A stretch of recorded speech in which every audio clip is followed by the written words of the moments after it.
Si Dario at ang walang katapusang kahiyaan. Part 2. Dumating si Leila. Pagkatapos ng sunod-sunod na kahihiyan ni Dario kay Liza, napagdesisyunan niyang magbago. Oh na, universe! Gets ko na. Hindi ako pang smooth entrance, pulong niya sa sarili. Kinabukasan, pumasok siya sa school na may bagong mindset. Low profile, walang eksena. Pero syempre si Dario to. Habang naglalakad siya sa hallway, may biglang bumangga sa kanya. Nahulog ang mga libro. Pero this time, hindi siya ang nadulas. Sorry! Sabi ng babae habang pinupulot ang mga libro. Napatingin si Dario at parang nag-slow motion ulit ang mundo. Hindi si Liza. I'm Leila, nakangiting sabi ng babae. Ako si Dario.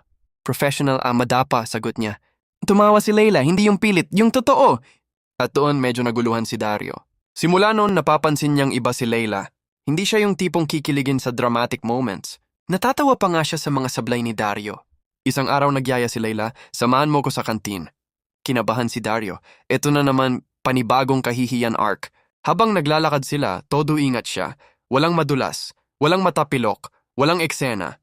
Pagdating sa kantin, success! Walang nangyaring embarrassing. Uy, proud ako sa'yo sabi ni Leila. Ngumiti si Dario, finally. Pero syempre, pag upo niya, crash! Nabasag ang monoblock chair. Diretsong upo siya sa sahig. Tahimik ang buong kantin. Napapikit si Dario. Ayos, reset na naman ang dignidad.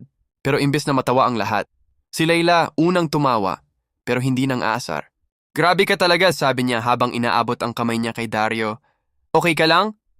Tinulungan siyang tumayo. Ang sa unang pagkakataon, hindi nahiya si Dario.